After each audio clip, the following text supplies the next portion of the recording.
This is A's Cast Live, your comprehensive look at the Oakland Athletics. Rooker, it's a fly ball to deep center. Robert going back at the track. He will turn and watch it fly. And 29 other MLB clubs. Adolis Garcia sends on the other way. That sends Carroll back. He's at the wall. Ronald Acuna, another milestone in a truly historic season. Julio with an absolute nuke out to left field. It's Glaber Day. And like a good Glaber, Torres is there. Join us as we take you inside the baseball universe. From humidors to Stuff Plus to walk-off dingers, we have you covered. Spend your afternoon with us, only on A's Cast Live. Here's Chris Townsend. Welcome to another edition of A's Cast Live from the field. It's Wednesday. It's absolutely beautiful. The man on my right, do we have his open?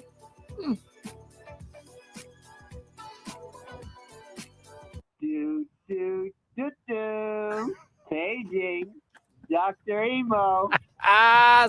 Scott Emerson, the good doctor, the PhD, is going to start the show out today with us as batting practice will be going behind us. Ryan Spilborghs from the Colorado Rockies, and also, probably more importantly, we'll get into a lot of baseball with him as he is the host of Loud Outs on Sirius XM and also does the national games on Apple TV. Spilly is going to be by at 5 o'clock. Aaron Brooks will be here, pitcher who is a unbelievable story. Third stint with the A's. Hard to believe, but his two outings have been fabulous. He is going to join us right here after batting practice.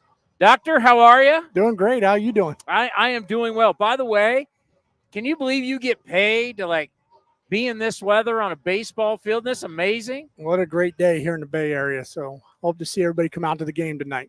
Talk about the story of Aaron Brooks, because, some people try and tell you the career's over. You should find something else to do. He said, you know what, I want one last shot. Texted David Forst, got a job in AAA, and now what he's done is given you some really quality innings. Yeah, his last two outings have been awesome, 7 and 6 innings and, keeping the team in the ball game to give us a chance to win. I've been here for all three stints with Brooksy, when we acquired him in 15 and we got him back in 18 and 19, I believe. And then now in 24, persistence to purpose can lead to success is what my dad used to say.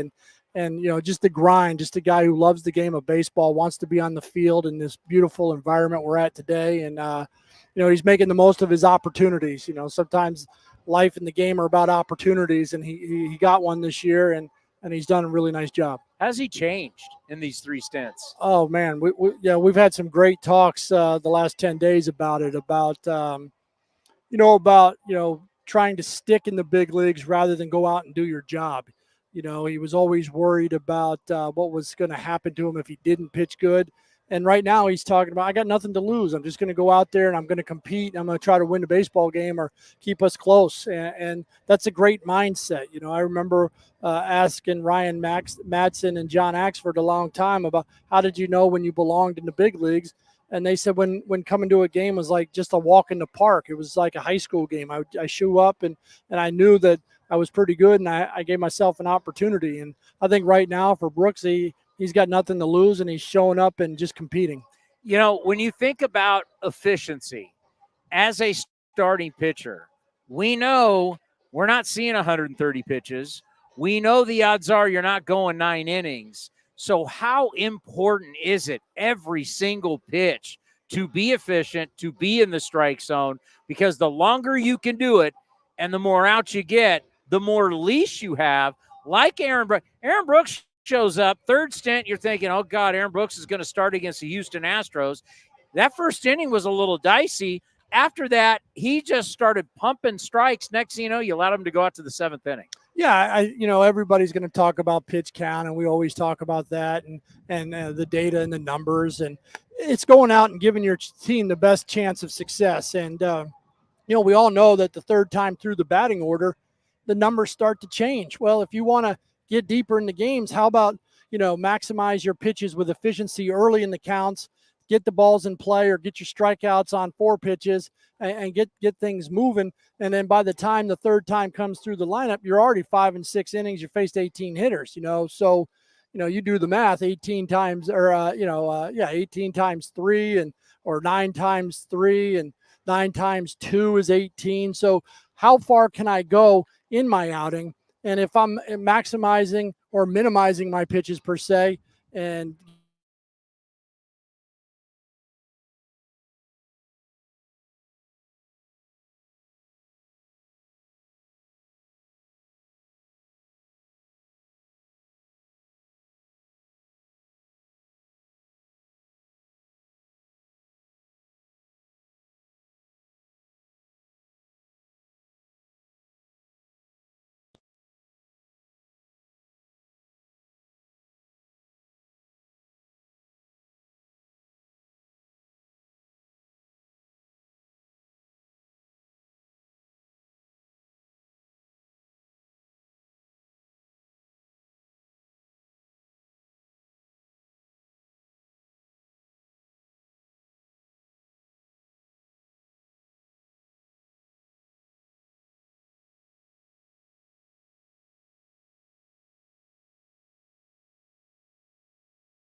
innings, and Mason threw 2 innings. But the pitch count to me doesn't matter, to be honest with you. Now you're rolling and you're pitching really good. I want to keep a guy within 15, 20 pitches of his previous last 2 outings. But the scoreboard matters. Who's coming up matters. Who you have in your bullpen matter, and that's why the data that we get matters. Mason Miller. Everybody likes to think if a guy can't stay healthy or a guy can't throw strikes, just throw him in the bullpen. It's not that easy. When you're a starter, you have a routine. You have what you do in between starts, how you lift, how you run, when you throw your bullpen, how many bullpens you throw. I mean, everybody is different, but you have a routine. We're now taking you out of that routine, and we're telling you, hey, you need to get up, get heated, and let's go. And not all starters are good at that adjustment. He has made that adjustment. It's looked really easy. Why do you think he's been able to do that? Well, I think Mason's a great competitor, and competitors are relentless. And, after that first game he pitched that, there wasn't a save tied to it. He gave up a few runs. And then once that save got tied to it, all of a sudden the light maybe popped up, but that competitiveness, that fire, and, just watching him go out there and be relentless and kind of want it. I feel like this guy wants to be not just good. He wants to be really good, and he takes it seriously. He has a great game plan that, we give him some data and some information, and then he, does his homework too. And I love when guys do their homework because that gives them more conviction of what they should be throwing. He throws, obviously he's got one of the best fastballs probably in the history of the world, but he's also got a really, really good slider too. So he does his homework on which guys he should be throwing which pitch to, how he should start, how he should finish. The minute he gets beat on a slider, the questions are coming. Yeah, and why are you throwing a slider when you throw 103? Yeah, if you're just watching him pitch, he's throwing sliders. He can get beat on a fastball and he can get beat on a slider. So, for me, it's just go out and execute the pitch. Look at what gives you the best success rate. Obviously, if a guy's a good slider hitter, you're going to chase him more with it and not feed him strikes, and then you're going to use your fastball more. And then if a guy can hit a fastball, but no one's really proven to be able to hit 104, right? So now he's just got to execute it. But what we don't remember is what if he gets out there and he doesn't feel good about it? He just doesn't feel good about landing his fastball for a strike that day, or he doesn't know where it's going. That's when some other pitches may be able to get him out in front with spinning a breaking ball to get back to his fastball. Now, I know there's been talk, and when the season first kind of started, he said, well, yeah, I'm probably going to want to start again someday. I didn't really want to comment. I just know the finality of the game, when you become that guy, it's addicting. It really is addicting. And we got to that point in baseball where you had like the great closers where they became ninth inning, because the Raleigh Fingers and Goose Gossage, those guys, they would go 2-3 innings. When we're talking about Trevor Hoffman had Hell's Bells. Then you had Mariano Rivera had Enter the Sandman. It's the rock star is coming in at the very end to close it out. There's this role, and I think he's feeling it. He's getting addicted to it. He likes it. The adrenaline rush is unbelievable. And like I was saying last night, I mean, it takes a while probably to come down off that high after a game. Have you talked to him about that? And what is that role like where he is now? It's whether it's on the road or at home, he's becoming the show. Yeah, I mean, I people want to watch this guy pitch. He's one of those guys you don't go to the restroom or the food aisle for. You're going to stay in the seats and watch this guy pitch. And the adrenaline is there for him. We didn't see that many 101s and 102s, 3s, and 4s last year, right? Now the game's on the line when he's in the game. Every game pretty much, Kansas City hadn't pitched in a while. He went out and threw the 9th or the 8th inning and a good 7-pitch inning. So that was good to see to minimize his pitch count then. And then last night the saves on the line, and all of a sudden here comes the 104, and I'm going to beat you with my fastball. Yeah, and he was bringing it. It's a lot of fun to see. I always say it's breathtaking. It's like you can't believe I just that from the human brain standpoint, to tell the body what to do as a hitter. By the time he's 6'5", by the time he hits that left foot and here comes the ball, he's at 52, 51 feet away, releasing it. It's coming 103, 104. Well, when you have that special pitch, there's not many guys that have ever thrown 104, right? He's got a pitch that we all dreamed that we had, right? So, how do you not want to sit back and watch him? How, in my opinion, MLB Network ought to be, Mason Miller's in the game. Boom, here it is, Ken Korak and the guys in Dallas and everybody's on when Miller comes in the game, because he is something that people want to see. A lot of talk lately about pitching strategy as a unit.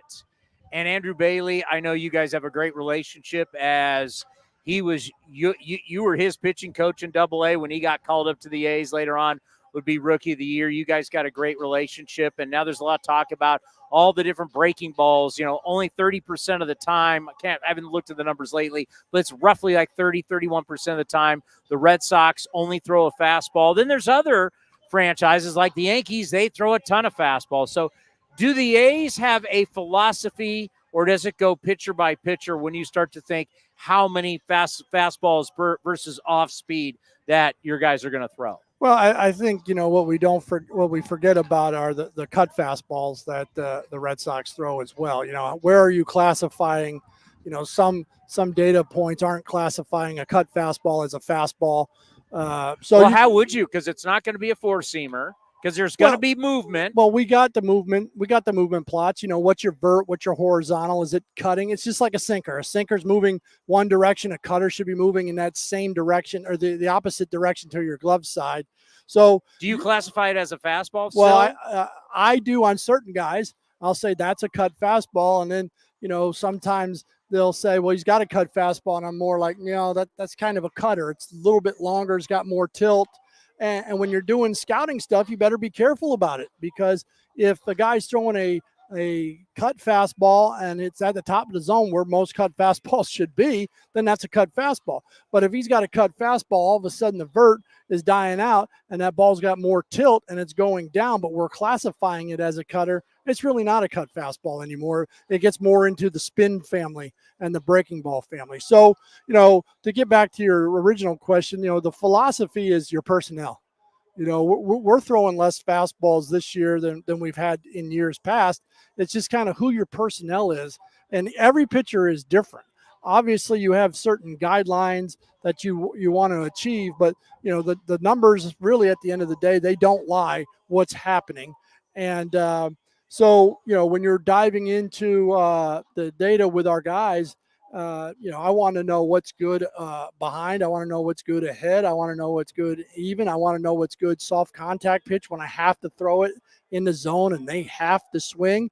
Am I ahead in the count that day? Am I behind in the count that day?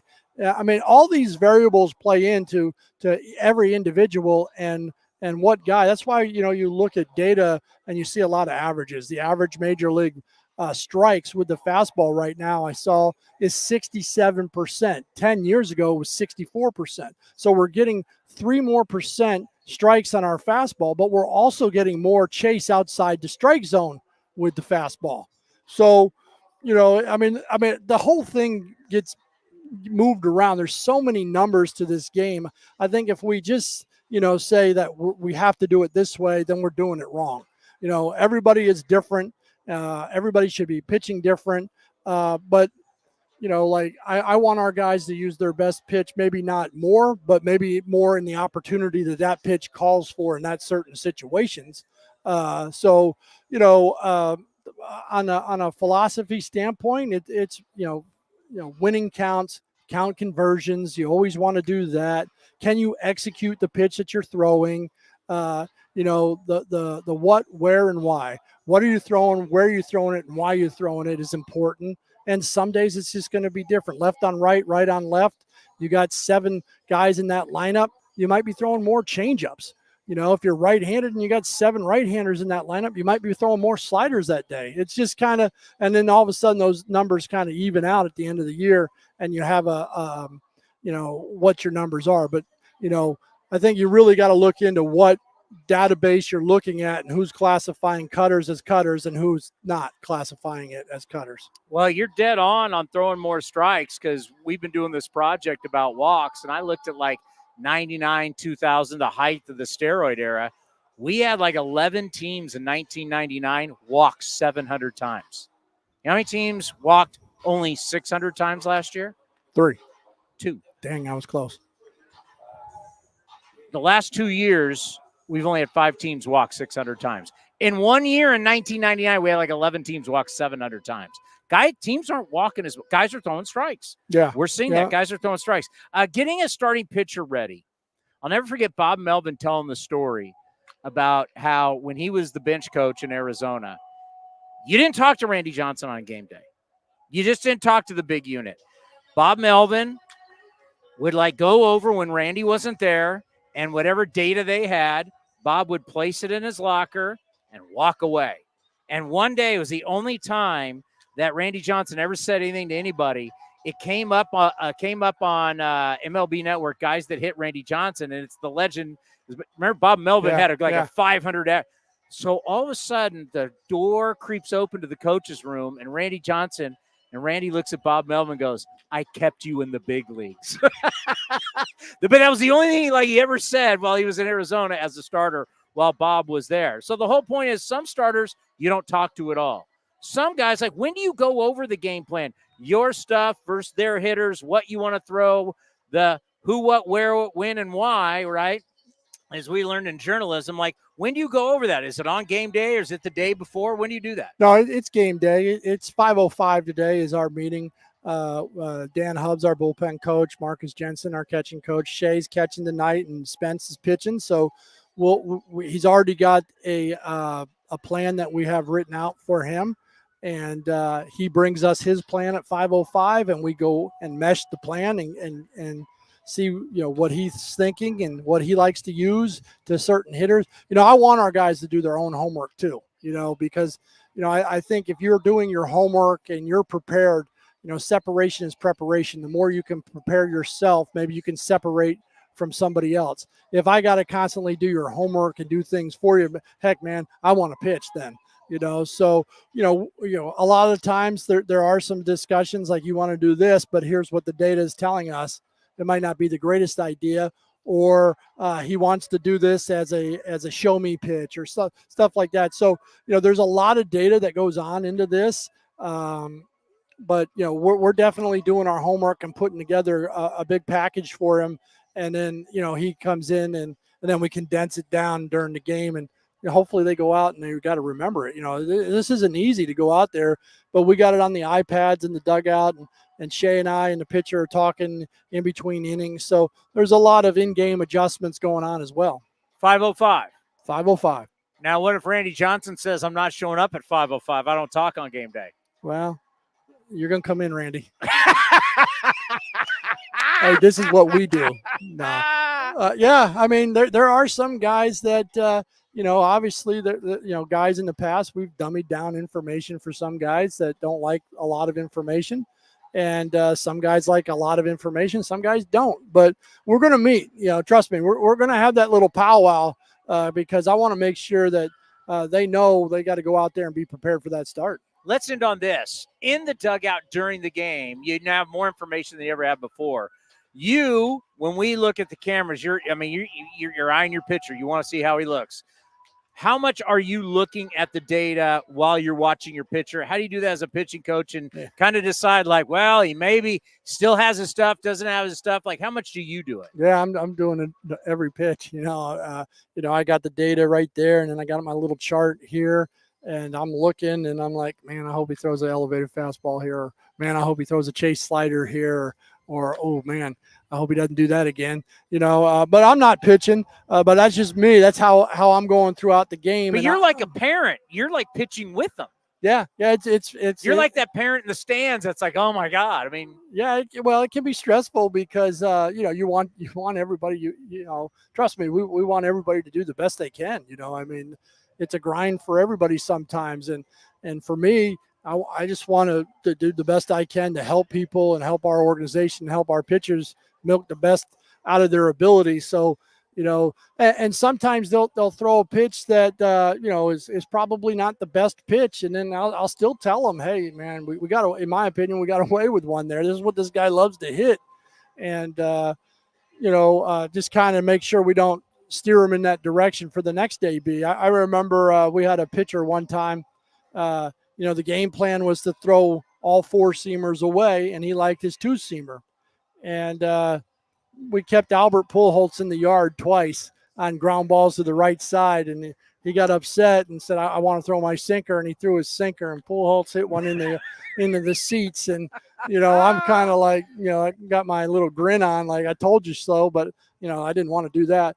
But, that's part of teaching and learning too. Like, hey, we're keeping Pujols in the yard. You feed him something that he can hit that in a count. It was probably in a count, and the guy hit it in the yard. My famous saying is, hey, if you're going to do that, just throw it in the outfield or throw it over the fence. And some of the guys we've had some fun over the years, like, hey, I should have probably turned around and just threw it over the fence, huh? I go, yeah, you just gave him, something that he loves to hit because you like to throw it. But, that's why I always talk about, when you got starters or any pitchers who can exploit a hitter's weakness, you got gold.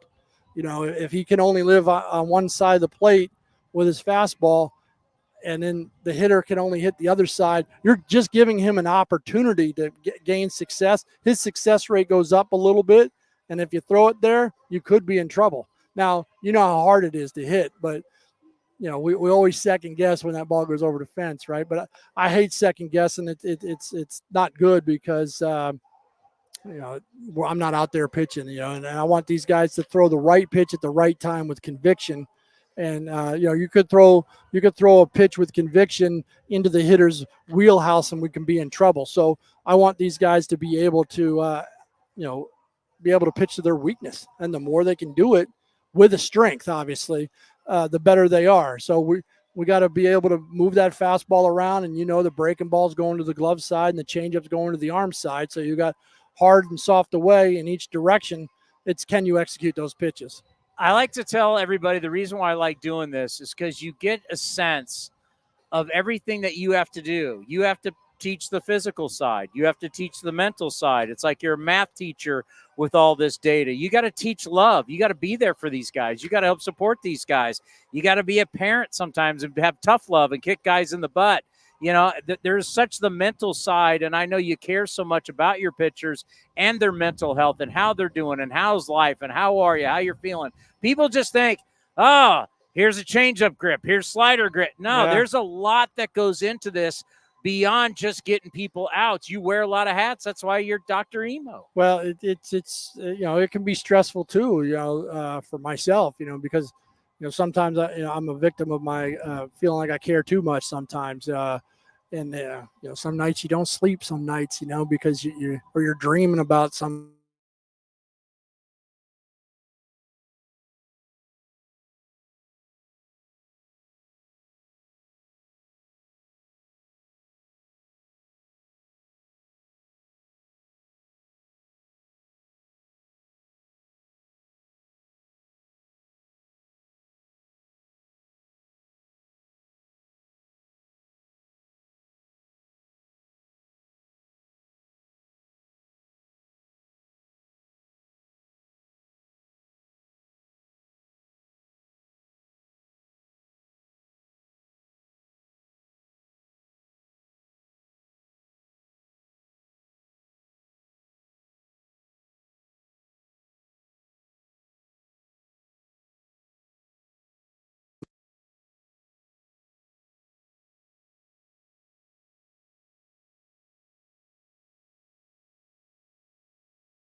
A game. He brought his A game. Good luck tonight. Thanks for having me. That's Dr. Emo right here on A's Cast Live. We're getting you ready for A's and Rockies next. Do, do, do, do.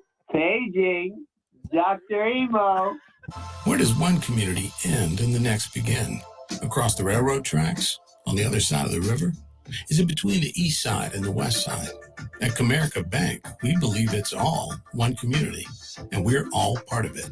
That's why Comerica has invested over $20 million for affordable housing, financial education, and workforce development in lower-income communities. Because when we raise expectations for everyone, we all rise. Member FDIC, Equal Opportunity Lender. Hey, Oakland A's fans, step up to the plate with Xfinity Internet. Get the fastest speeds and low-lag streaming for an incredible viewing experience that knocks it out of the park. And you'll have a consistent connection with reduced buffering and freezing, so you can stay in all the action inning after inning. When it's game time, make sure to catch it all with internet that's powerful and reliable. Stream sports from the best seat in the house with Xfinity, because it's only live once. Actual speeds vary and not guaranteed. Many factors affect speed. For factors affecting speed, visit xfinity.com/network management. Whether it's a midweek trip to the ballpark to catch a game or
it's only live once. Actual speeds vary and not guaranteed. Many factors affect speed. For factors affecting speed, visit xfinity.com/network management.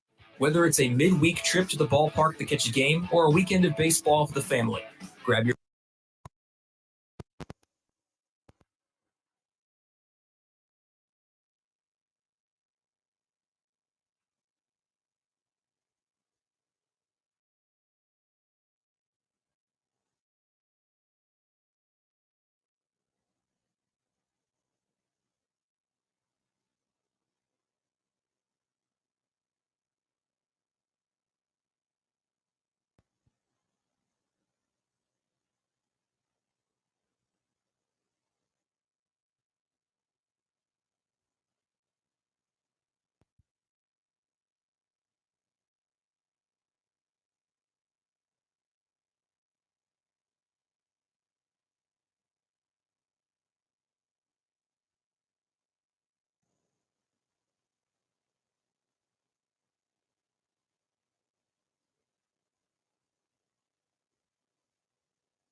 Where does one community end and the next begin?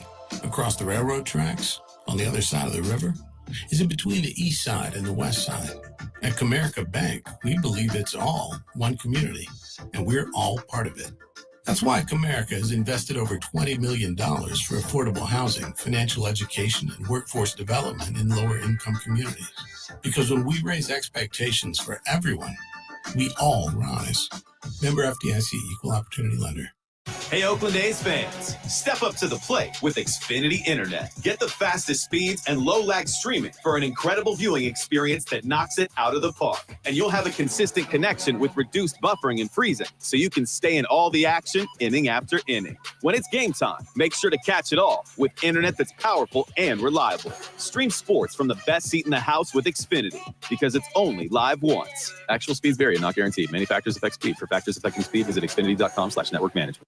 Whether it's a midweek trip to the ballpark to catch a game or a weekend of baseball for the family, grab your tickets for an A's game this season. Secure your seats today for all the biggest matchups, fireworks, drone shows, giveaways, and more. Don't miss out on all the things happening this season. Throws and set. It's a drive into center. It's deep, and Straw is back at the track. He will turn and watch it fly. So grab yours now at athletics.com/tickets. That's athletics.com/tickets. Baseball season is officially here, and there's no better time to build your collection of Topps trading cards. Topps packs feature everything from top stars, rookies, game-used memorabilia, and autographs from players around the league, as well as special inserts and surprises. Visit your local hobby shop, retailers, and Topps.com to collect the first product of the season, Topps Baseball Series 1. Follow @Topps on social media to join the conversation and start sharing your collection today.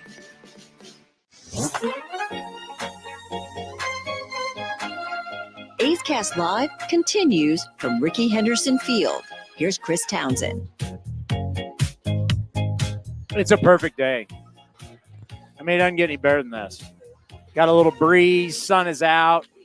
Right now it's behind the light tower. But, yeah, it is absolutely perfect. BP right now going on as the Athletics got the victory yesterday against the Colorado Rockies. And we said, series is big. And I know you're like, it's May 22nd, but yeah, you can't keep giving up. If you want to be taken seriously and you want to look at, hey, in the summer, we're really playing for something, you had to break that 8-game losing streak. You had to come back home and you had to dig deep and you had to find a way to win.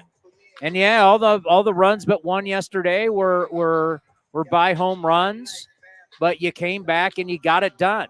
You had to win by all means necessary. However, get it done in the losing streak. They did that.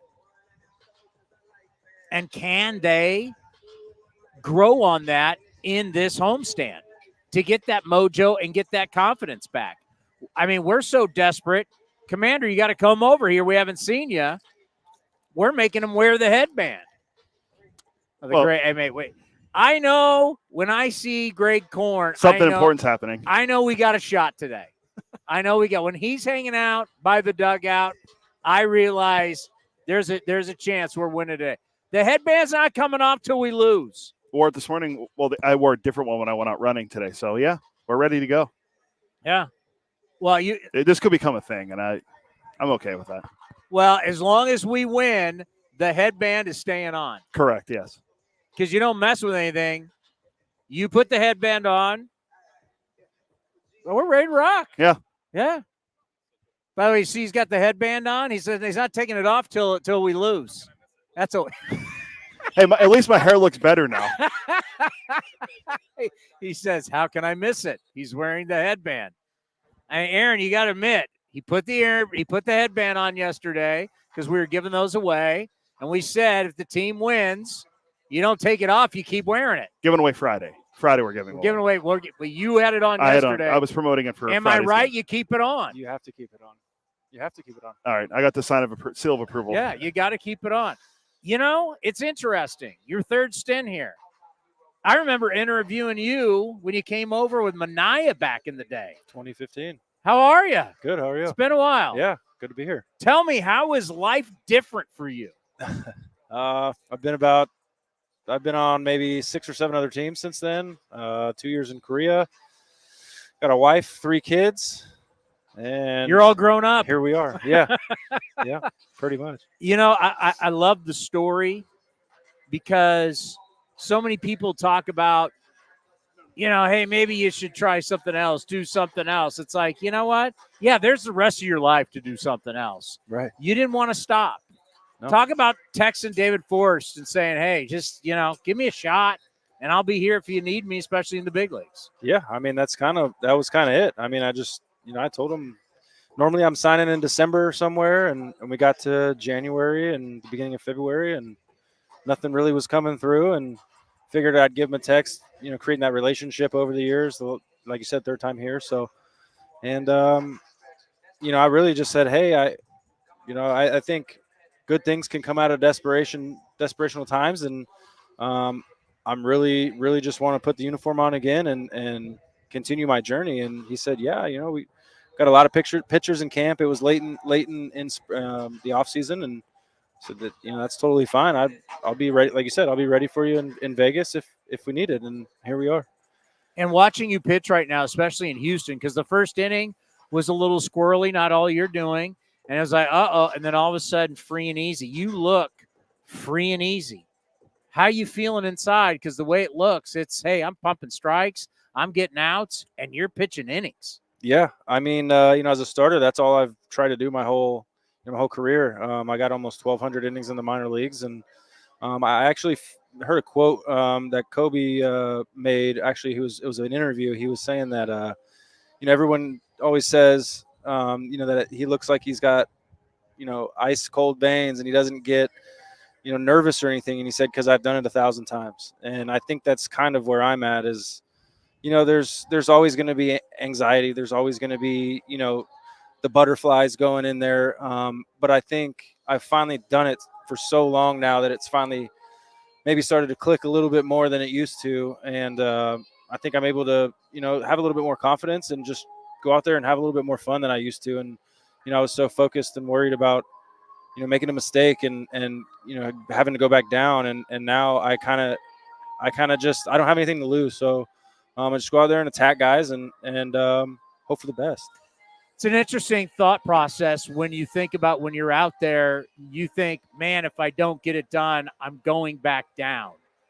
And then now the process is now you're not worrying about this. It's like, hell, as you said, I got nothing to lose. And that's where you try to stress to everybody. Everyone has talent. Right. This is such a mental game. Right. It is. It very well is. And I know, you know, I think for me, when I was younger, first getting the call up, I was more so worried about the names on the back of the jersey and you know, facing guys like Trout and Pujols and Rendon and Shohei Ohtani. And, you know, that's just from one team. And there's lineups that are stacked with guys as well. But I just pitched more to the, you know, worried about the name on the back of the jersey instead of just, you know, keeping the confidence and, you know, kind of that swag that we all have while we're out there of just knowing that I have just as good of a chance as they do. And so once I think I turned that corner, I was able to settle down and just go out and pitch and throw strikes, attack hitters, and hope for the best.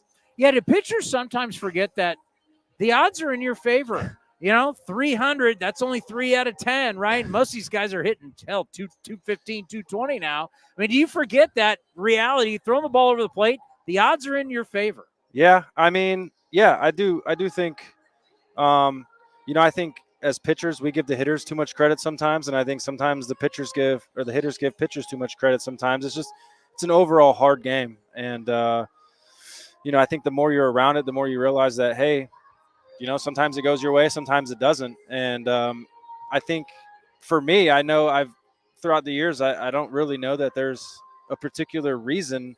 You can go out and have the same stuff every time, but there might be different results. There might, you know, once the ball leaves your hand, we can't really control anything from there. So, yeah, I think really just focusing on just the task of throwing everything for strikes and attacking hitters, not shying away from attacking hitters. If, you know, like you said, it's hard to hit. We kind of think about that a little different sometimes when maybe we don't get a pitch where we want it and they hit it 490 feet and it looks easy as a pitcher. It looks like they're just making it look easy. And then we kind of start pitching away from our strengths instead of just, all right, he got me, but we're going to on to the next guy. So how much fun was pitching in Korea? It was a lot of fun. Each team only has 3 foreign guys, so it's kind of like we're like the superstars over there in a way. And it kind of was an easy way for me to just settle down and realize and focus on how I can attack hitters, how I can get guys out, and really like flourish into what I've been doing well instead of trying to maybe see guys in the big leagues have success and try to mimic some things or do stuff that's just not in my power. So I think Korea for me was a big stepping stone in just being able to settle in and figure out how to pitch. Now, did you have your act? Because I know they want everybody to be having a good time. The bat flipping's amazing. They want pitchers to have their antics. Did you have to like change and be a little more animated? Unfortunately for me, it was the 20 and 21. So it was COVID years. You didn't have the fans? We did a little bit, but not how I was hoping to experience it, what I've heard. But Dan Straley was saying like he had to have like a routine of it's like you become a character. Yeah, for sure. It's go. Whether you're pitching, hitting, there's music playing, people are dancing. Everybody's got their chants. It's awesome. It really is. The greatest bat flips. The bat flips, like the videos are unreal. Yeah. No, they get creative for sure. All right, so take us through when you started Major League Baseball as a pitcher, where we are now, just the evolution, data, practices, all that kind of. Just tell us how baseball has evolved in your eyes for pitching and how it has changed.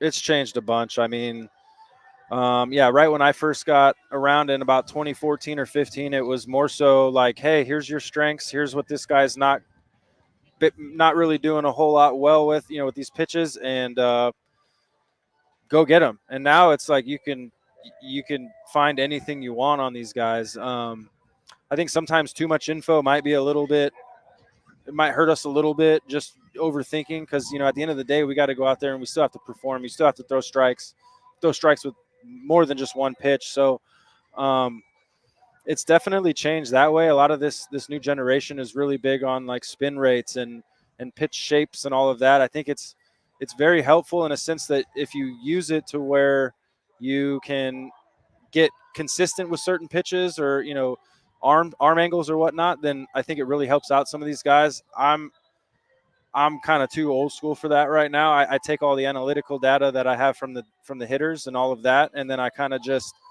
I'm more of a feel guy. So like on bullpens and stuff, we'll have the data there, but it's more so if I start falling out of the routines or start falling out of the ball coming out of my hand a little different, then we can go back and kind of analyze and say, well, you're throwing well here.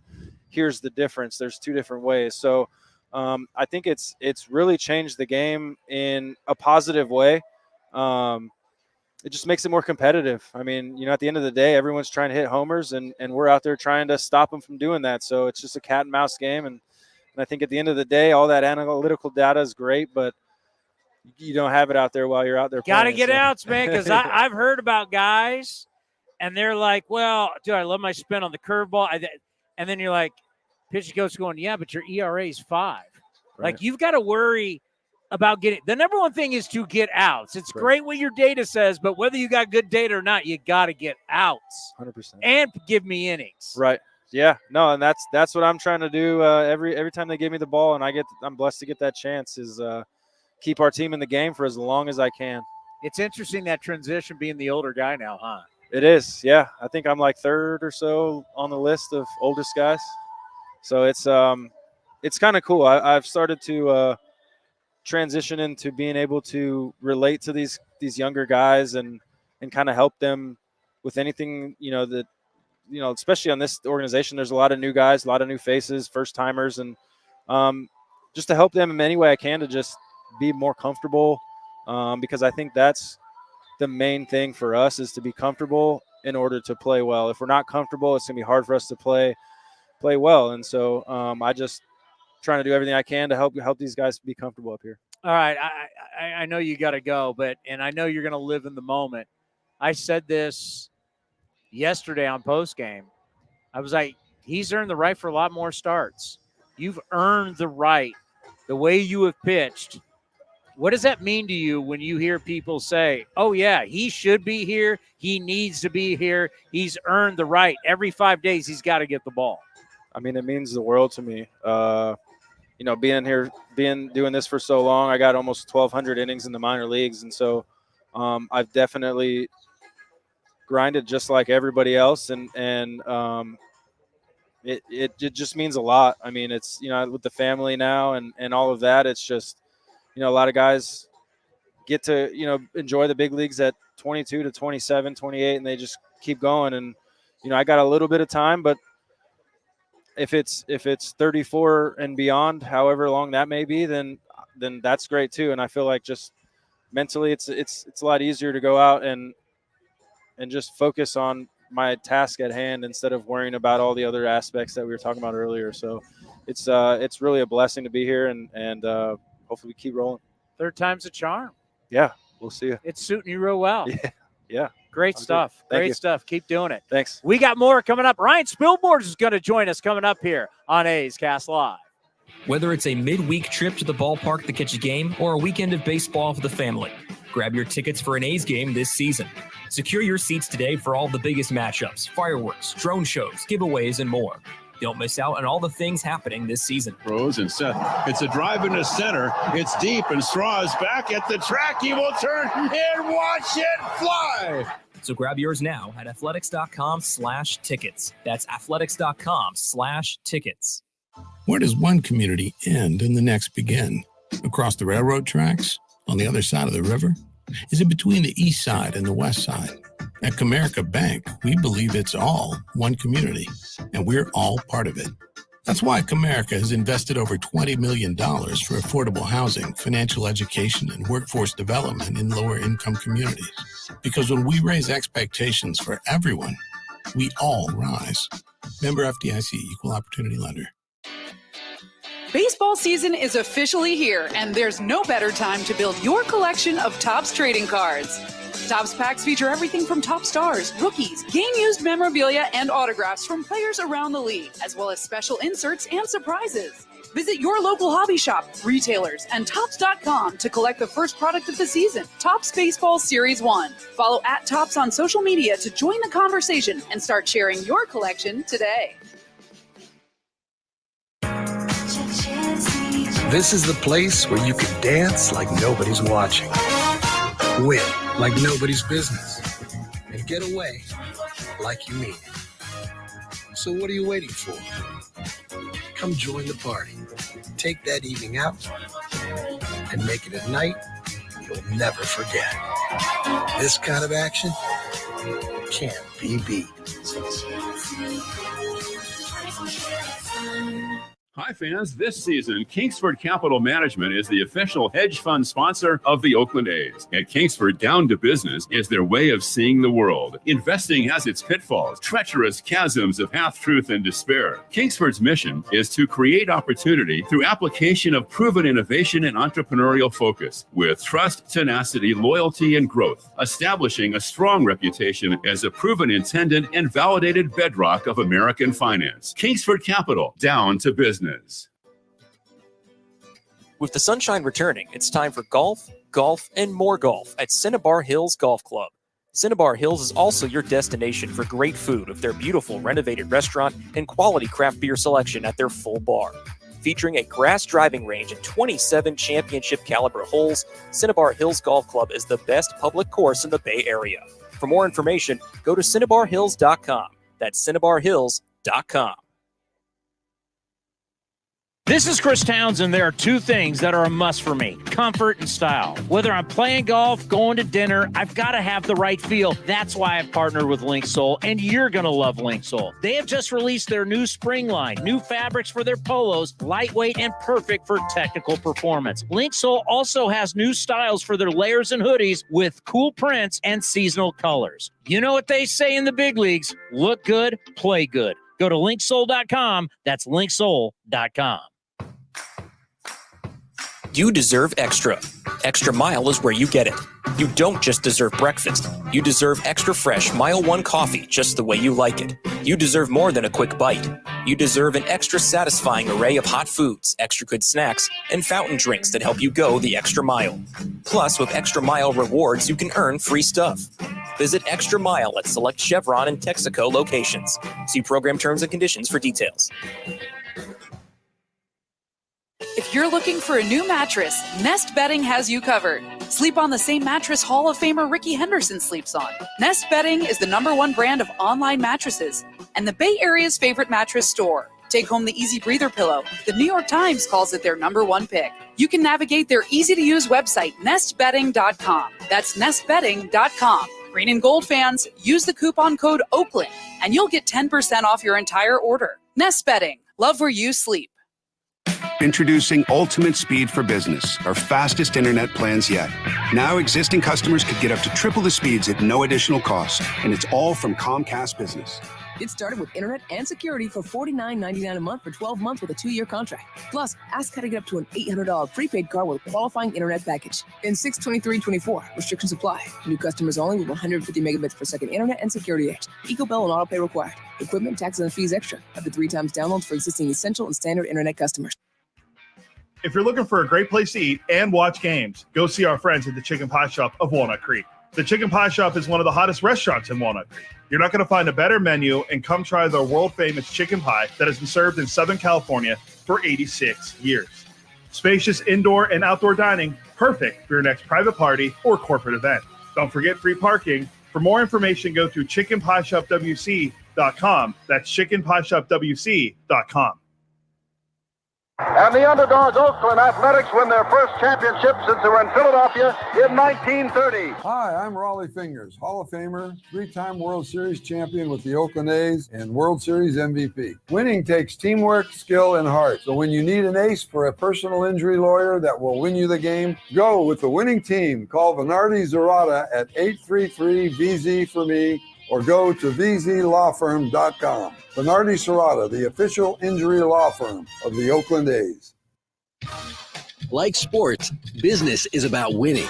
Championship decisions are business decisions based on what it takes to help your company win. And that's why there's UBO Business Services, specializing in helping you win every day by streamlining workflows, managing documents, and providing the best-in-class office technology. Make your championship decision with UBO Business Services. Visit them at ubeo.com. That's ubeo.com. The A's YouTube page is your go-to destination for A's video content. Get access to great highlights, exclusive behind-the-scenes content, classic games, A's Cast Live, and more. Visit youtube.com/athletics. You're listening to A's Cast Live. Here's Chris Townsend. I got a picture today that I want to show everybody. Our good friend Road Trip Mike has sent me one of the greatest things I've ever seen at a ballpark.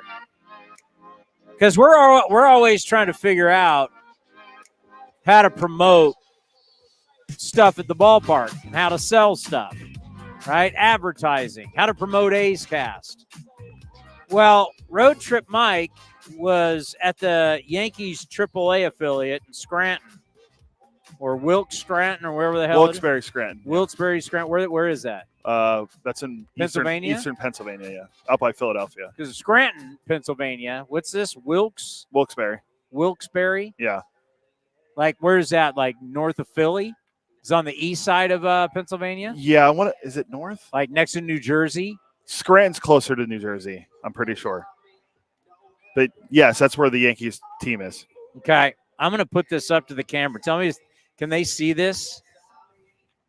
Yes. That is a urinal, folks, at the AAA ballpark in Wilkes-Barre, Scranton, Pennsylvania, the AAA affiliate for the Yankees.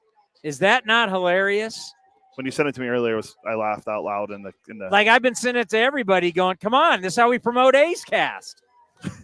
Right? Everybody's going to see that. If you're wondering if everybody's going to see, you want to worry about everybody. It's now the second time I've sat down and I have to get back up again. Here comes Spilly. Right? You don't like that?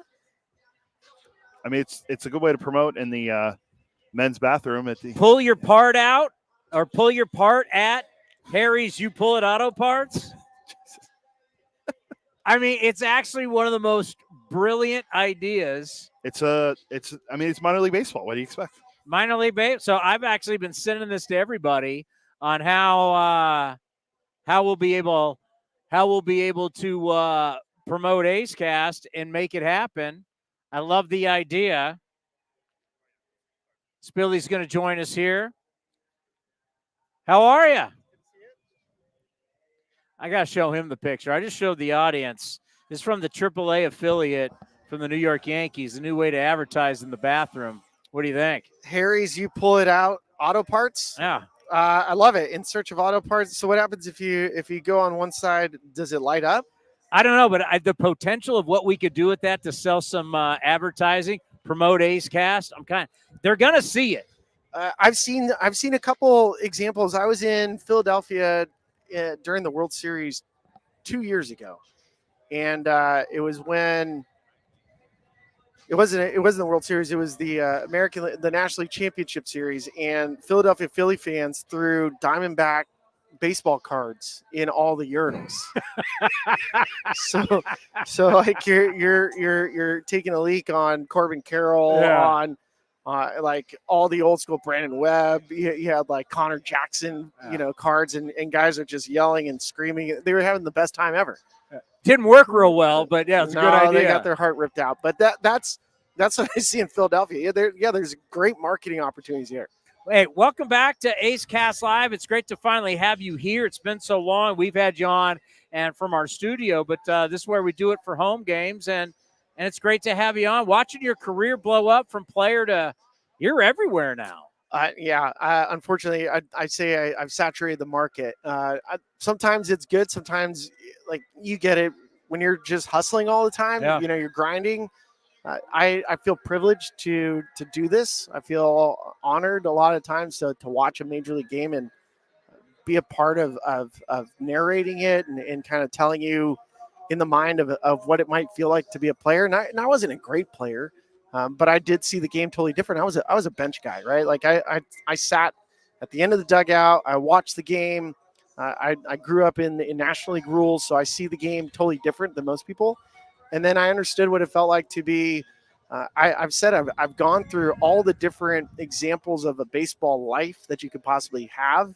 From getting drafted 7th round, not being a top prospect, to being a decent prospect, to getting a cup of coffee, getting optioned down. I've gone to being good, going to the World Series, everything you could ever imagine. Getting released, traded, DFA'd, playing Japan, like you name an experience, I've had it. So, and I feel like I can speak to what it felt like to watch a superstar. Had teammates like Troy Tulowitzki and Carlos Gonzalez, who was originally in Oakland A. And then, watching careers turn into Hall of Fame careers like a Todd Helton, seeing borderline Hall of Famers like a Tulo or a Matt Holliday. So I've had the privilege of watching some really great players and having an understanding of what good baseball looks like. And now in my role, since I do a lot more national stuff, I've had the chance to talk to front offices and managers and different coaches and players. So it's not like I'm one-sided and biased towards just the Rockies now. I see the game in such a full spectrum that I feel like I can give that information to fans and go like, this is why certain teams are doing it this way versus this way. And I have an explanation for it because I heard it. I got it straight from the horse's mouth. Yeah, when I think about your role and I think about what I used to talk about with Bob Melvin all the time, is one of the reasons why Bob Melvin has been so good all these years of what he is as a communicator, as a leader, as a manager. He goes back to I was on the bench, I was listening, I was learning. He wasn't starting. As an analyst, we always want to be the great players, but really the guys who know the game the most. Yourself, you had to be smart, you had to be fundamentally good, or you wouldn't get on the field. Now, I want to highlight more than just the Colorado Rockies. We have all the guys on from Sirius XM, Channel 89, Loud Outs. You do a great show. CJ Nikowski, your partner, has been on this show a ton, played the Rangers, so he was always on. And I also think what's interesting, the Apple TV, how things have changed. So you go from covering a local team to now you're in our talk show world our world as a host. And then now you start doing the national stuff. Just talk about the evolution of, as a broadcaster, I'm now just talking about the Colorado Rockies. I now got to know everybody, be good talking about everybody. And now you're going to do like the Apple game, which is a whole different ball game. Yeah, so I think where it started for me was as far as thinking about the game nationally, I can't watch every single game. So I know that. I think there's a lot of analysts that pretend like they know everything about every player from minor league systems down to like a top prospect and even drafts. I'm not capable of doing it. I don't have enough time in the day. So you got a life, you got a family and yeah, kids. But I still, I mean, I love, I get the chance to see a series, right? So now I have the chance. I watched Mason Miller last night, and that's probably the most dominant stuff I've seen in years. Like I don't have another comp for it, especially during this small window. Somebody asked me today, they're like, who does Mason Miller remind you of? I was like, nobody. Like, that's this little run that he's on where he struck out 33 of the last 49 batters he's faced. You've never seen that. Nobody's ever seen 70% strikeout rate of major league hitters. And it's not just like they're facing Ryan Spilborghs. It's Judge, it's Soto, it's Marcus Semien, Altuve, everybody ripping hearts out. And I think this little stretch, you got to admire it. You can't, because it's not forever. These things don't last forever. The only person I could think of that had like that dominant of his stuff, and I said it today, was Billy Wagner had this fastball that was screaming. Nobody could hit it. He had arguably the best fastball in the history of the game, but had it for, almost a 15-year run. Mason Miller's done this for less than 2 months. So it's hard to say that Mason Miller is anything other than, like, in this moment right now, I think this is the most dominant stretch of pitching probably the sport has ever seen as far as like a small window. And I feel confident saying that because I saw it firsthand. Like, I'm not watching it from a replay of the Yankees, a day game. I saw it MLB firsthand. Network highlights. Yeah, right. So I witnessed it firsthand. I went and talked to hitters post game. I've asked Kotze about it. The thing that stood out specifically to Mason Miller is the mechanics of his delivery is so smooth and clean that the ball pops out. It doesn't look like it's high effort, even though there's effort there. It's a high, it's a high whip, high release, high attack angle with velocity, and it looks like it's picking up speed. We don't see that. That's a one of one. So you go and you talk to a hitter about that. You're like, what'd you see? I was like, man, you don't see it. That's different. That's different. Like, and I have 25 years of seeing different pitching my entire career. And now you add an 11-year broadcast career where I've witnessed 150 games a year for the last 11 years, plus my, my well of information of pitchers I've faced and then pitchers I've watched from the bench, and I haven't seen this. So, like, this is a true one of one, special, unique, like, market and paper. Admire it, because it's not going to last forever. It doesn't last forever. So this stretch is probably going to be the height of his career. This will probably be like the pinnacle of what he's capable of doing. So you just write it. You just write it and you go, dang. Like, you'll say, like, you remember that in 2024, Mason Miller, April, May, what he did there? Like, that's truly remarkable. Truly remarkable. So I've been trying to figure out who we need to bring on, because I don't think it's somebody in hitting.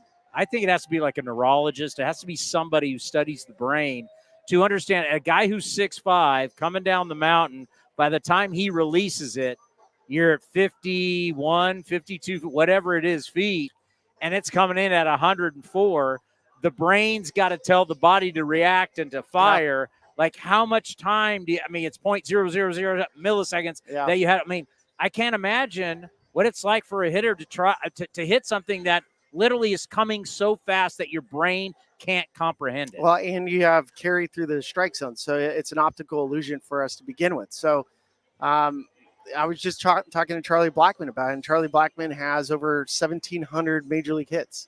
Okay. Like, he's going to go down as one of the great Rockies. He'll get his number retired. And I asked him about it. He was like, I'd like to have one more bat against it. He was like, but you have to make a decision out of hand.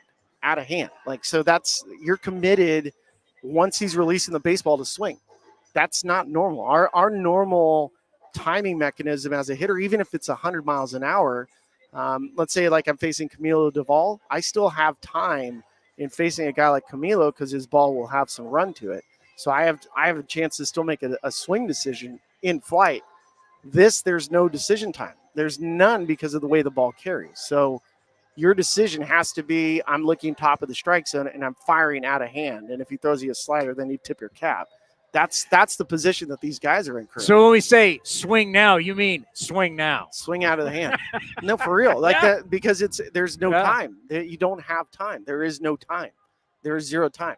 So and great hitters, which is kind of cool because we now have the things that baseball has evolved to with some of the metrics and some of the stats and baseball savant and all these things that we get now is you can quantify what we've already seen. A long swing, a short swing. What does that even mean? And so for hitters, the longer your swing, the less time you have, less margin for error that you have, because you have to start your swing early. So guys with a longer swing, let's say like Elleris Montero, Brent Rooker has a longer swing, right? He creates a lot of bat speed. So his time and his decision-making is going to be shorter than a guy like Luis Arraez. So Arraez, because his swing is so short, is going to have a little bit more time, more space, more margin for error, but not as much bat speed. So some guys will have the ability to have a little bit extra time based on their swing mechanics, but not everybody. And it's still, even though the ball's being released and you still have the same amount of time when it comes to the distance from when the ball's released to when it crosses the plate, players will have different time metrics for themselves based on the length of their swing. So everybody's still different, even though they're facing the same variable of high velocity at the top. But it's proving to you over and over again, even with all these hitters that are facing him, that's 35 major league hitters with different swings, different mechanics, cannot get on time to fire a swing off. That's how incredible this thing is. Baseball savant. I was listening to you guys on the way up today, coming up here to Oakland, and you were, I think CJ was on the MLB research tool. You're on savant. He's ahead of you or what. I was listening to that. But baseball savant, everybody's fired up. We've got the new, what are you taking out of the new bat? What we're getting bat metrics with baseball savant. I think part of it's too early to tell. I think some of this stuff for example, I still think even though we're measuring swing speed and length of swing, we're still not measuring how much deception impacts the swing. We're still not measuring how much, like a guy, for example, Tyler Anderson was pitching today against the Houston Astros, and he has like real good deception, changes up his timing as far as delivery. Well, your swing will be altered because of that. So I'd like to know, how much does the pitcher alter my swing? How much does a pitcher change up my timing? Because I like to say we always have dance partners. Like a pitcher's my dance partner. So how can I match my rhythm and timing to that guy's rhythm and timing? And if that guy can mess up my timing, now I can't dance with him as well. So certain pitchers, you'll see they'll release the ball. It becomes easier, and you're always wondering, like, how does this guy get hit? How is this guy getting hit? How is this guy with this stuff getting touched? Well, it's because there's mechanical parts of the guy's delivery that makes it easy to hit. Certain guys you're going to hit well, certain guys you don't. What's the difference in your swing speed? How long is your versus guys you do well against versus guys you don't? Well, so in my career, I had some really good numbers against some pitchers that I probably shouldn't have had great numbers against. One guy was Dan Herron. Dan Herron, he was like a perfect dance partner for me. First off, I got to catch a bunch of his bullpens when he was at Pepperdine, and he just signed with the Cardinals, and his future wife was at UC Santa Barbara. She lived in a sorority, and Danny Herron's best friend was from Bishop Vermont, where they went to high school together, and his best friend was my roommate in college. So his off season he spent in Santa Barbara playing catch, throwing BP. And so I got to watch and catch his pens, even though I wasn't a catcher. And then he would throw me batting practice. So I got to learn his timing and all this stuff, even though this was the guy that led the National League multiple times in whip. So he had the lowest whip in baseball. And I just picked up the baseball great off of him. Everybody was like, Spilly, how are you hitting this guy so well? I was like, I just see him really well. The stuff plays into my bat path. I want to pitch his middle away and down, and he throws middle away and down. So everything he threw went into my approach and my ability to watch the swing, watch the pitch, and then fire my swing. And Herron's got to be sitting there going, this son of a... Yeah, for sure. For sure. We still joke about that. I remember... I would have only known. Yeah, and like there's times because every pitcher has a strength, whether it's glove side, whether it's arm side, whether it's throwing certain pitches. I was always open. My swing was, you had a spot you could get me out consistently. It was up and in. Not everybody can throw it up and in, so I either had to make a conscious choice. If you were capable of throwing up and in, now am I selling out to try to hit this pitch, or am I just saying I'm going to wait and I'm going to force you to make a mistake away where I can handle you?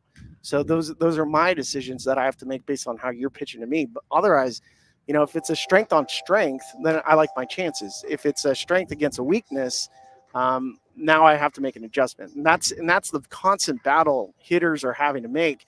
And then on the same side, pitchers know where the weakness is of a hitter. It's executing. If I have a sinking fastball, but he's a good low ball hitter, like for example, Ezekiel Tovar is hitting behind us, really good on low pitches. If you can't spot, for example, like yesterday, the pitches down to him, he hammered him. Yeah. You had to execute up. If you can't execute up, which they couldn't execute up because that's the type of pitchers those guys were, you're now falling into his strength. Your strength against his strength, that hitter is going to beat you. All right, I know you got to go. You got a broadcast to get ready for. I just want to bring this up because you guys talked about this earlier today on Loud Outs. Once again, you can hear it, Sirius XM all day long. Our guys, Farron, Duquette, great shows all around. I mentioned this probably about a week and a half ago when I started looking at the contracts. I went, Blue Jays got a tough decision coming up here, right? And then I also do hits during the game with Ken and Vince, and I brought it up and throw it to them, go, hey, what would you guys think? And whether it's the Blue Jays or whoever, these players are like a puzzle, right? They're like human pieces. Mm-hmm. Do they fit? And right now, with the way the age and everything's going with the Blue Jays, it's just not fitting. Does the Rogers group want to double down, keep this going? But whether it's the Blue Jays or whoever, in your opinion, how do you really go about that where you've got to make a really tough call? Do my puzzle pieces fit? Can I be successful long-term? Do I, as a business, want to commit big money long-term to people? Or do I got to, like any sound business, make a decision, this isn't working more, I got to go a different direction? I think there's so many different factors. First off is if you're willing to make an extension to whether it's Vlad Guerrero or Bo Bichette 3 months ago in the offseason, what changed during this time frame? Are you basing it off the fact that the bullpen for Toronto last year was a strength? This year it's been terrible. So they've lost a bunch of games late. So are you basing decisions on players on things that are outside of their control? Do you think they're eventually going to hit? In the case of Vlad Guerrero, all the underlying metrics, hard hit percentage, strikeout rates, they are good. Like, he's in a really good spot. He's just not hitting for power. In the case of Bo Bichette, do you like where he's at? Do you think it's just a matter of time? It's really been 200 at-bats. 550 at-bats is the course of the season. These guys are really good. So you have to kind of weigh, all right, short term, is this team capable of pulling through it? Do you think you're capable with all your pieces to pull through it? If you're willing to extend these guys, why were willing to do that 2 months ago? Now you're not? Is it because of other things? Is it something that you don't like now that you've seen it? Like, hey, this team's not playing well. I don't like how these guys are responding to it. That's a different decision. As far as me with Toronto, if I'm in that position, I'm probably trying to buy as much time as possible to wait until June, July to make a rash decision, because I think the talent is there. I think they're in a division with their starting pitching that they can compete, but it's going to be tough, especially for a fan base that if you trade Vlad Guerrero and you get 3 prospects, and we know how tough it is to land a good prospect because it doesn't traditionally work out great. The chances of you nailing a player that you get in return of the caliber of Vlad Guerrero is really slim. So you have to be smart. And if you're smart, or if you're not smart, I mean, from a front office, that's your neck. You eventually have to pay the price. So I think they're going to buy time. I think they're going to try to ride this thing out. If they had some minor league players that they can bring in, brings a little energy, kind of do that. Otherwise, it's going to be tough. I'm really curious. That's a team I'm like circled. Like, what is this organization specifically? I think Toronto holds the cards for a lot of teams to make big postseason runs with their players. All right, Cody's a big Pirates fan, so we heard you doing play-by-play when you're at PNC Park. I'm telling you, the Rockies better lock you up because they don't lock you up. All that national stuff, you got the talk show, you got Apple, you're now doing play-by-play. Yeah. They better lock you up because you're going to be going national soon. I appreciate that. Yeah, we'll see. We'll see. It's always awesome to have you on. Thanks We for having me appreciate on. it. Thanks, Tony. All right, we got more coming up next right here on A's Cast Live. This is Chris Townsend. I'm proud to announce our year 2 partnership with Link Soul. They've changed my wardrobe, and they can do the same for you. And right now, their spring collection is fabulous. Natural fabrics and versatile styles, perfect for this time of the year. And they want to introduce their performance line for golf, premium for on-course apparel, design, and to keep you cool and dry. Check it all out, linksoul.com. That's linksoul.com. Remember, look good, play good. Where does one community end and the next begin? Across the railroad tracks? On the other side of the river? Is it between the east side and the west side? At Comerica Bank, we believe it's all one community, and we're all part of it. That's why Comerica has invested over $20 million for affordable housing, financial education, and workforce development in lower-income communities. Because when we raise expectations for everyone, we all rise. Member FDIC, Equal Opportunity Lender. Baseball season is officially here, and there's no better time to build your collection of Topps trading cards. Topps packs feature everything from top stars, rookies, game-used memorabilia, and autographs from players around the league, as well as special inserts and surprises. Visit your local hobby shop, retailers, and Topps.com to collect the first product of the season, Topps Baseball Series 1. Follow @Topps on social media to join the conversation and start sharing your collection today. Hey, Oakland A's fans, step up to the plate with Xfinity Internet. Get the fastest speeds and low-lag streaming for an incredible viewing experience that knocks it out of the park. And you'll have a consistent connection with reduced buffering and freezing, so you can stay in all the action inning after inning. When it's game time, make sure to catch it all with internet that's powerful and reliable. Stream sports from the best seat in the house with Xfinity, because it's only live once. Actual speeds vary and not guaranteed. Many factors affect speed. For factors affecting speed, visit Xfinity.com/network management.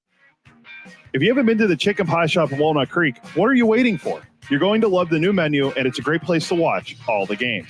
Come taste their world-famous chicken pie that has been served in Southern California for 86 years. They have a new spring menu with special dishes and a full bar with new delicious spring cocktails. Spacious indoor and outdoor dining, perfect for your next corporate party or birthday celebration. Don't forget free parking. For more information, go to chickenpieshopwc.com. That's chickenpieshopwc.com.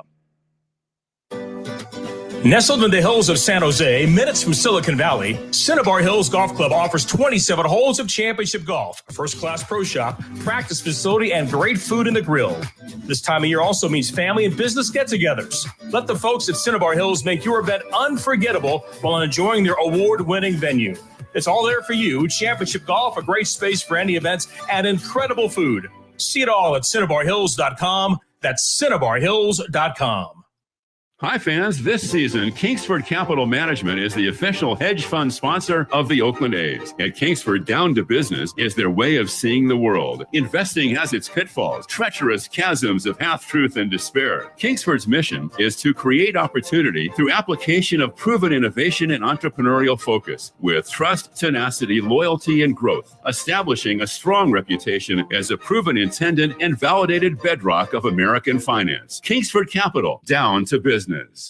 Whether it's a midweek trip to the ballpark to catch a game or a weekend of baseball for the family, grab your tickets for an A's game this season. Secure your seats today for all the biggest matchups, fireworks, drone shows, giveaways, and more. Don't miss out on all the things happening this season. Rose and Seth. It's a drive into center. It's deep, and Straw is back at the track. He will turn and watch it fly. So grab yours now at athletics.com/tickets. That's athletics.com/tickets. You deserve extra. Extra Mile is where you get it. You don't just deserve breakfast. You deserve extra fresh Mile 1 coffee just the way you like it. You deserve more than a quick bite. You deserve an extra satisfying array of hot foods, extra good snacks, and fountain drinks that help you go the extra mile. Plus, with Extra Mile rewards, you can earn free stuff. Visit Extra Mile at select Chevron and Texaco locations. See program terms and conditions for details.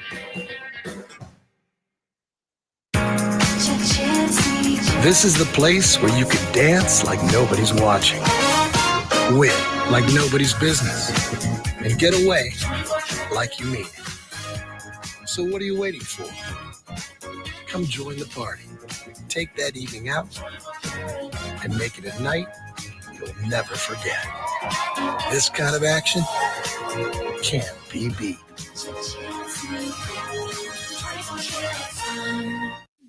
If you're looking for a new mattress, Nest Bedding has you covered. Sleep on the same mattress Hall of Famer Ricky Henderson sleeps on. Nest Bedding is the #1 brand of online mattresses and the Bay Area's favorite mattress store. Take home the Easy Breather pillow. The New York Times calls it their #1 pick. You can navigate their easy-to-use website, nestbedding.com. That's nestbedding.com. Green and Gold fans, use the coupon code Oakland and you get 10% off your entire order. Nest Bedding, love where you sleep. Looking to stay up to date on all things A's? Head over to athletics.com/A'scast. That's athletics.com/A'scast to listen to A's baseball in full 24/7 coverage of the A's, only on A's Cast. With a single click, you can stream great shows, live pre- and post-game coverage, and of course, all the great action of the A's this season. Head to athletics.com/A'scast today.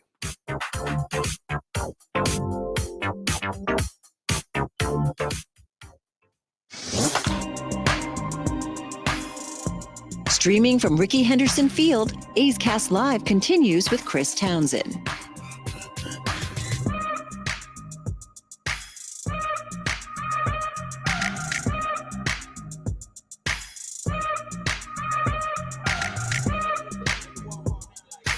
You know, with Spilly, I didn't want to bring up Kris Bryant. I'm sure they've been asked a ton. I didn't want to get into Rockies stuff because I want to get into more national with them. We had Drew Goodman on yesterday to talk Rockies.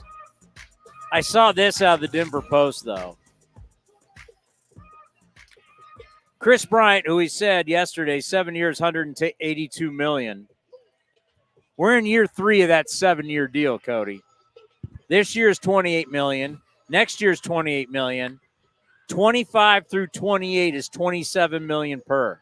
He's played in 136 games since being a Colorado Rocky and signing that huge contract. And we laughed at that press conference with Scott Boras at Coors Field. He's played in 40% of the games, 136 games. You've gotten 16 home runs, 51 RBIs. Now think about that. You've paid close to $60 million. You've gotten 51 RBIs, 247 average, 715 OPS, an OPS plus. What is 100, Cody? League average. He is 89. That is below league average. He tells the Denver Post, bad backs are no joke. The discs in my back are pretty much dried up. They don't function like they did 10 years ago. My facet joints are pretty severely arthritic. It's just part of getting older. So now I'm 52, play a boatload of golf, and have had back issues. I'm 52, played baseball, then golf. I'm 52. He's how old? 32. He's 32. You're 32 years old, and he's not a running back or a defensive linebacker, defensive lineman that's played in the National Football League for years. He's a baseball player, USD. Correct. To Chicago, to Colorado. 32 years old. San Francisco to Colorado. San Francisco. Don't forget Forever Giant. Is he on the wall? Is he on the wall? Not yet. Is Hold on. Everybody else makes the Giants wall. Is that the Wall of Fame? What the hell they call that thing? Yeah, we'll get to the guy that probably won't make the Wall of Fame after Kris Bryant. Is Kris Bryant going to be next to Marvin Bernard on the wall?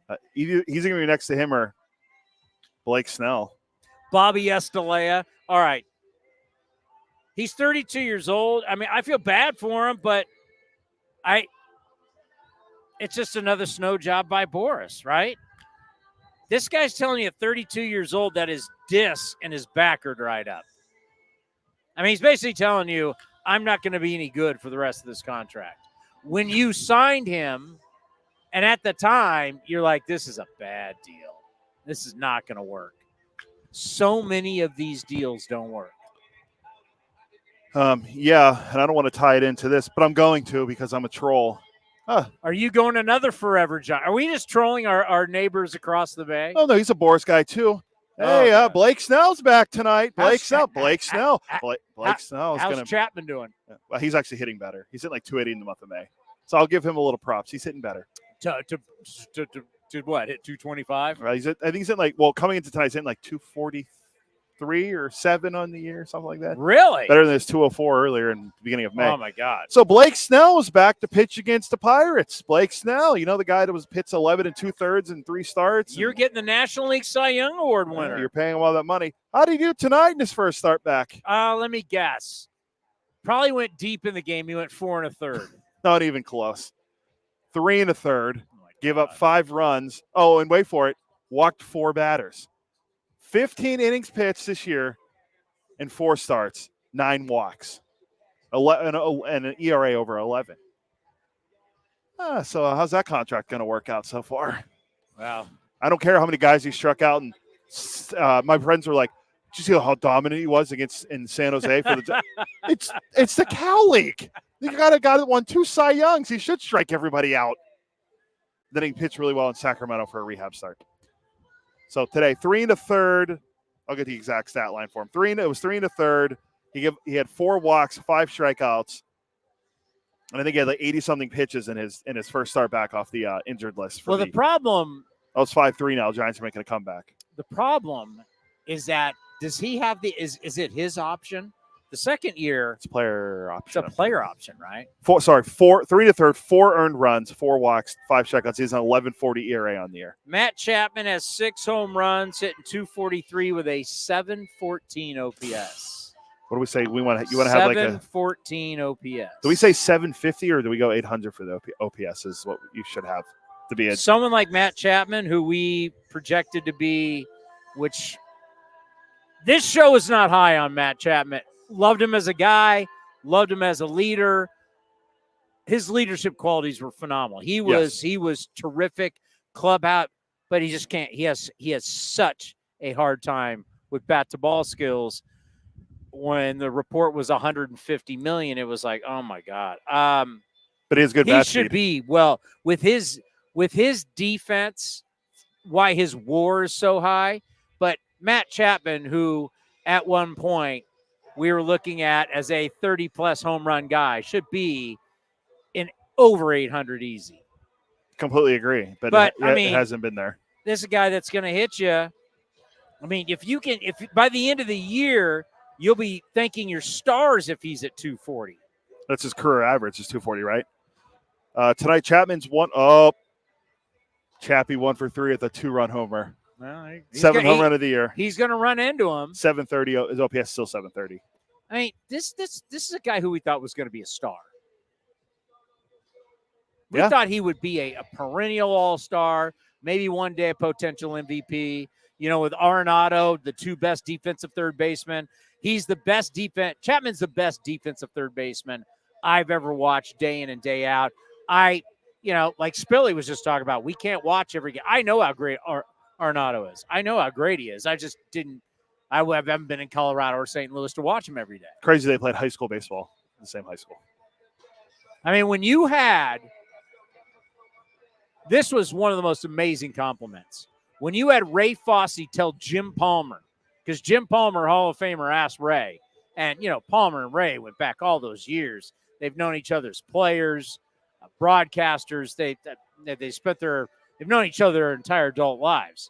He goes, how good is he? And Ray was like, think Brooks Robinson. I'd say Jim Palmer played with a pretty good one. Maybe the best defensive third baseman ever. He said he's more athletic than Brooks. He's got a stronger arm than Brooks.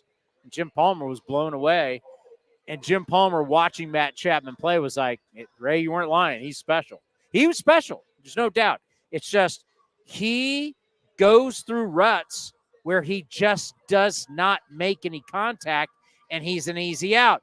He'll get hot. Once again, all these things that we're talking about are averages. You can change your averages by getting hot for a week and having a big week, and it shoots everything up. But that shouldn't get rid of the fact that for 3 weeks you did nothing to help us, and the team lost. Like, we have these averages, like 1 week, get a bunch of home runs, and you get a bunch of extra base hits, slug goes up, on base goes up, and all of a sudden you go, well, the numbers don't look that bad. The batting average went up. You go, well, it was all the last week and a half. 3 weeks before that, he couldn't make contact. And that's why the Toronto Blue Jays were like, because at one point you thought maybe the Blue Jays would be the team, because it was always the belief that Matt Chapman was going to get the 200 plus million contract. Never came close. Well, he had the great, March and April last year. If you take away those numbers, his numbers were even. Enough of Chapman, by the way. His numbers would have been even worse for him. Look behind my right shoulder. Tell me how the Phillies are doing. Who are the Phillies playing? Oh, the Rangers. It's 6-3 Phillies in the sixth. Okay. Philly. Ranger Suarez won his ninth game. 30 asking, is he the best pitcher in baseball? Wins don't matter for a starter. People are already asking, is he the best pitcher in baseball? You said wins don't matter. I'm going to prove that again. Here we go. Ready? The Phillies have won 27 of their last 33 games, outscoring their opponents by 96 runs. That's whooping people's ass. And it gets better. They're the first team to win 36 of their first 50 if they win tonight. 36 of their first 50 cents. Who am I? 36 and 15. Now, you got to realize, you get off to a start like this, you put up an amazing win total, unless it completely falls apart. Okay. So if this team won 36 of 50, just think they won an amazing amount of games. The 1984 Detroit Tigers. No. A little bit later than that. A lot later than that. Who won a ton of games? So it happened more recent than 84. Yes, they won a ton The of 2001 Mariners. 2000. So if Philly holds on to win, 36 wins in their first 50, haven't seen that since the 2001. What are they on pace? Mariners. Does it say what they're on pace for? No. Because it was like 112 or 113 the other day. If they're at the same what the Mariners are, no, 116. So I would probably say at this point, I don't know what the pace would be. It'd be well over 100. They were at one point, the Phillies were on pace for 113. Yeah, but they won again yesterday, so that ups it, and they're winning right now. Yeah. Remember when I told you if your starters lead the league in wins, which doesn't matter, but if they lead the league in wins, you've made the playoffs the last 15 years. Remember that? Yeah. Philly's starting rotation during this time, during this 33-game stretch where they're just pounding people, that's where they've won 27 of 33. Their starters are 22-2 with a 2.38 ERA. 22-2. Now, how many games is that? 50 games? No, 33 games. Yeah, 33. Okay, well, their starters are 22-2. And by the way, their rotation has thrown the most innings this year. So it's 6 of those will be Ranger Suarez because he's 9-0. What, 9-0? 295 innings from their rotation. Well, they got their two best guys are Wheeler and Nola, who are both innings eaters. Which we don't see guys do that anymore. Let me get back to their rotation being 22-2 in the last 33 games. I know how many they're outscoring their opponents by 90 runs. What was it? 96 runs during that time. So that's Schwarber, that's Harper, and they're doing most of the time they're doing without Trey Turner too. Yeah, I know. He's on my fantasy team. How's that working Alec out Boehm, for me? Bryson Stott. I mean, Him those and guys Corbin Carroll, my stars. How's that working out for me? By the way, D-backs, and that's something I wanted to get into with Spilly. We just ran out of time. These National League West teams, what they've been selling lately, 2 years ago, after the Padres took down the Dodgers, Padres going to New York. Everybody was talking about Scherzer and DeGrom got to be healthy. They were healthy. Padres beat them in New York. Then the Padres beat the Dodgers and lost to the Phillies. But the fact that the Padres beat the Dodgers in the playoffs, everybody in San Diego went nuts. To a point when they went to FanFest, Don Rosillo, their broadcaster, at their FanFest was like, who do you guys want to play in the World Series? And they're all, Melvin's now gone there, our buddy Bob Melvin, and they're all laughing on stage. It doesn't matter who we play in the World Series. Man, they were drinking the Kool-Aid. And Jesse Agler, their broadcaster, came right on this show, Ace Cast Live, And I said, you remember, are you sure you slayed the dragon? Are you sure? How's that worked out since? And remember what he said? Yes. Oh, yeah. Oh, yeah. The thing about the Dodgers owning the Padres doesn't matter anymore.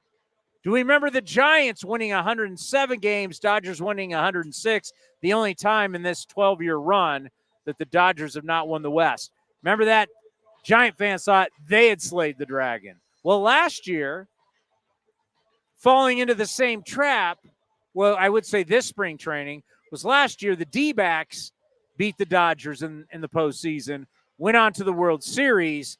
This spring, when we talk to D-backs people, why are we not the favorite? We went to the World Series.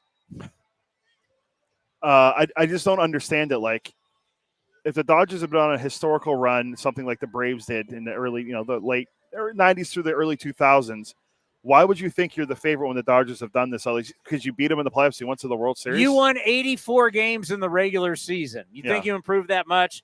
Padres, the year that they beat the Dodgers, they won 89. Guys, you're selling. It's like, to your fan base, if you're in the National League West, it's happened with the Giants after they won. So it's actually the last 3 years, last 3 off seasons. We saw the Giants do it, then the Padres, then the the problem with the Giants, they lost to the Dodgers in the postseason, but still Giants fans were saying, we won 107 games. So really the last 3 off seasons, it's like a sugar rush. It's like having the McFlurry. You have the McFlurry, you get all jacked up, and then reality hits in. These franchises that are the last couple of years wanted the respect and we're going to slay the dragon, however you want to put it. May 22nd, let's take a look at the number one thing that matters in our sport and really in every sport. If one sport has a data point or an analytic that matters, it's called the standings. That's the only thing that matters. Wins and losses. Wins and losses. Last thing, that's what matters. The Padres on May 22nd, as of today, are 8 games back. Your Diamondbacks, who said that they should be the favorites because they went to the World Series, are already 9 games back, along with the San Francisco Giants 9 games back. How much do you want to bet that everybody in the division by June 1 will be 10 games back or more? I think that's a fair assumption. I mean, the Dodgers just keep winning, and they're playing Arizona right now, so that just helps them out if they keep winning. Jock Peterson, the kid from Palo Alto High, who was a great receiver at Palo Alto High. Jock Peterson had the big home run last night. D-backs got the win. But, yeah, I mean, Rockies, 16 back. It's no point even talking about it. You got the whole division. Spider. No. You got the whole division by June 1st could be double digits already back. Stop talking about beating the – it's almost like I understand internally you always have to have, hey, we're about winning this division. But it's almost like to your fan bases, instead of being Don Russillo and say who we playing in the World Series, it's okay. Hey, get in the postseason and you got a puncher's chance. Get in the postseason in a short series, you got a puncher's chance. In 162, you got no chance. You got no chance to take the Dodgers down in 162. And you know what happens? You oversell, overpromise, underdeliver. That's what the Padres and the D-backs have done back-to-back years. They oversold, underdelivered, and their fan bases are not happy. No, because they think, we're supposed to take the Dodgers down. We're supposed to win the West. And then all of a sudden, Bob Melvin and the Padres had to have that real late run last year just to get over 500. And the D-backs, they're 9 games back at 23-26. Yeah, it's not. And even the Giants this offseason, when they signed Soler, Snell, Chapman, Jordan Hicks, they bring all these guys in. They thought Jung-Hoo Lee, who's out for the year, they thought, we're going to push for the division. No one's challenging the Dodgers. Everyone's like, well, how do you know the Dodgers are going to win? They've won 100 games how many years in a row, and they added Shohei Ohtani. What makes you think they would not be better than they were last year? And they just have a ton of depth, and they've been really smart, and they have a lot of money. And they Walker Buehler's back. Bobby Miller's going to be back soon. Evan Phillips is going to be back soon. So they're going to be healthy again. I know they sent James Outman down to the minors, but they brought Andy Pajas up, and he's been great for them as a rookie. I mean, their player development system in Los Angeles is incredible.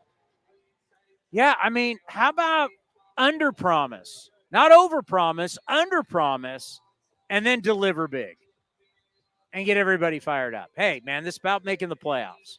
Well, what about the West? You beat that. Hey, we had a great run last year, took the Dodgers down, went to the World Series. But, this is what you sell to the – internally, you could say whatever you want to say. It's about winning the World Series, and I get all that, what you want to strive for as a team. But what you sell to your – because you sold the sugar high.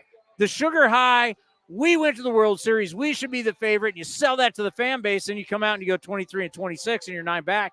And now the fan base is not juiced at all anymore. A good example of a team that they didn't over-promise, under-deliver is a killer. Their GM was on High Heat the other day, JJ Piccolo of the Royals. They never said they were going to win a division, and look how good they are this year. We are one of the great examples of that. All these years, think of all the years. We've been to the playoffs 11 times since Billy Beane took over. Correct, yes. 11 times. Never slaying dragons, never popping off, never do that. It's always the way that from Billy Beane to David Force have always been smart. Don't be popping off. And I mean, it's amazing. Padres D-backs back-to-back spring trainings, off seasons, what they've said. I mean, take the A's. We've been to the playoffs since Billy Beane took over more than the Padres, the Rockies, the D-backs combined. Right? Yes. 11 times. Yeah. A's have been to the playoffs 11 times since 1998 when Billy Beane took over. Really the 99 season. How many times the D-backs? How many times the Rockies? How many times the Padres? Yeah, it's not as many. We have never been an organization who was popping off in spring training. Under promise, over deliver would be the message. Internally, you could say it's about kicking the Dodgers. You know what? We're gonna win the wet. To the fan base, sell playoffs. Yeah, we're about getting into the postseason again and making a run. This whole thing that we should be the favorites. You look like idiots. It's not great. It's not great. It's not a good look. And then after a couple months, what you start to see is ticket sales go down. Like people get fired up at first, and then you start to see the tickets go down. Yeah, and we were looking at the Padres. Their attendance is already down from last year. It's not much yet, but it's still early. So monitor that. If the Padres are 15 games back and we're in July, tell me what that attendance is going to be. Yeah. Especially since 2 years ago you slayed the Dragon. Yeah. All righty. Tomorrow's a day game. Yeah, so we're back Friday in the Treehouse. Friday in the Treehouse, happy hour, drink specials. You'll love it. Spilly was phenomenal.